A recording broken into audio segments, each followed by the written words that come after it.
Thank you for tuning into our podcast. We are coming to you from Holyoke, Massachusetts. I am your host, Carrie, and joining me is Holyoke's very own local historian and creator of the historical tours of Greater Holyoke, Robert Comu. He offers both public and private tours, as well as presentations of the local canal systems, reservoirs, cemeteries, and churches, as well as various parks and streets in Holyoke, South Hadley, and Chicopee, Mass. Now you actually lead these tours and give these presentations yourself, is that correct? That's right, this is one of the favorites. And today he'll be educating us on the Hampden Glaze paper mill. So the Hampden Glaze paper and card mill has an interesting history. Tell us about this mill. Okay, this company has been around Holyoke since 1880. It was made by George Fowler, and for a total of 5 generations, the Fowler family has kept this building and company going. And that was true from 1880 up to the year 2021. It's now the year 2023. Sadly, 2 years ago, after 141 years of going on, they sold the company out, and the patents and so forth went to a New Jersey company.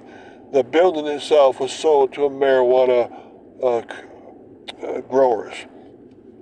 And so, sadly, after 5 generations, this company no longer exists.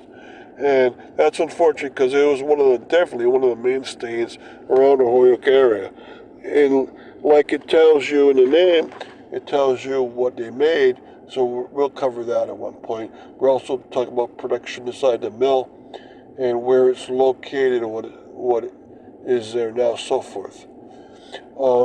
But you notice by the name Glaze Paper, they made glaze paper. And the card mill, they also made cards, especially with glazing and things on it. They also, through the years, started making other products, and they changed with the times. Now, the Fowler family ended up living on Central Park Drive in Holyoke, probably the house furthest north on that street. And so they developed a lot of wealth through the years.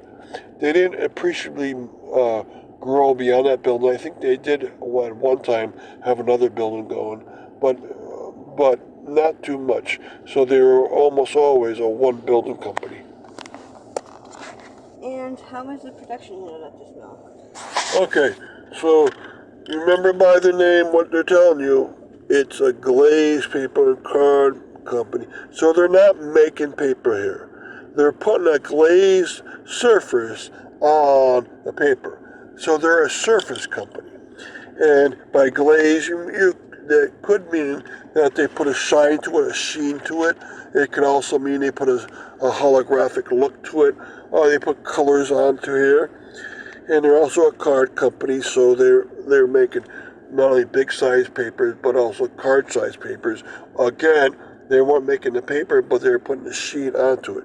So the whole company was not a production plant, and it's not like regular companies in Holyoke, where the paper mill would have the first step on the 4th floor and move down to the 1st floor. What they did was each part of the building had a different goal. They would make this dye-colored paper here. They would make this kind of sheen here, or a even shinier paper in this section. So it's all sectioned off so that they were doing different jobs in different places. All right, so it was not a production facility in the terms of mass production at one level and then different go on the next level. Now, they did have to have a lot of storage space and a lot of shipments coming in and out and a lot of supplies because of what they were doing. There's so many dyes, color dyes around. There was so many different sheen material around, so they had to keep that on site all the time. So their storage was enormous. And they had 2 railroads servicing one service in the back and one service in the front. So they had a lot of things going to it. Now, they lasted for a long time because they changed with the times. When they need to develop one thing over another, they did that.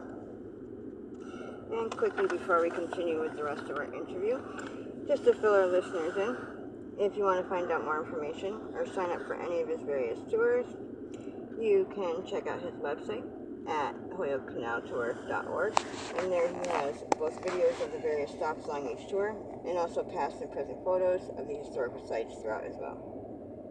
And if you're interested in setting up a private tour, you can email him directly at bobcat4214, capital B, at yahoo.com.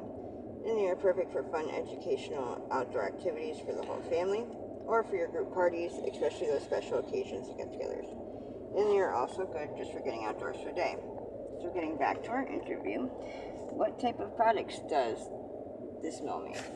Okay, like I've been telling you, it makes a lot of different products, and the reason why is because society will want a lot of different things.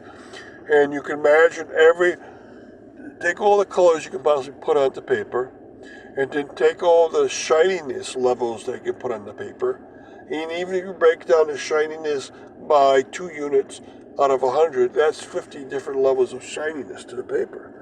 Or if you have to put in a different material that's not going to have a clear shine, but a different tinted shine, so that's another thing on different types of paper. Maybe you want small paper, big paper, little notebook paper. They would do all the things they were needed to make a good product. So sizes, color, and then they would handle the shininess on any different quality, and the dimensions of paper were also changed drastically. They'd buy everything they needed from these paper companies and then put the shine on it. So that's basically what they did. And where is it located, and what is there now?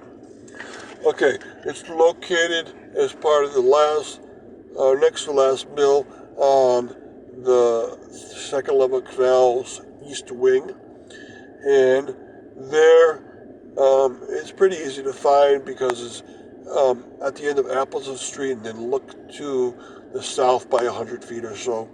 It was one short of National Blank Book and White and Wyckoff companies, and it was bracketed by another mill that came in existence later, National Blank Book's mill number 2. And so there was a lot going on in this area. It was a busy place on the mill, and they fit in very well, and they found their niche, and they stayed there a very long time. Now, like I told you, they ended up selling out. They existed for 141 years, but then they sold out their plant to a marijuana maker.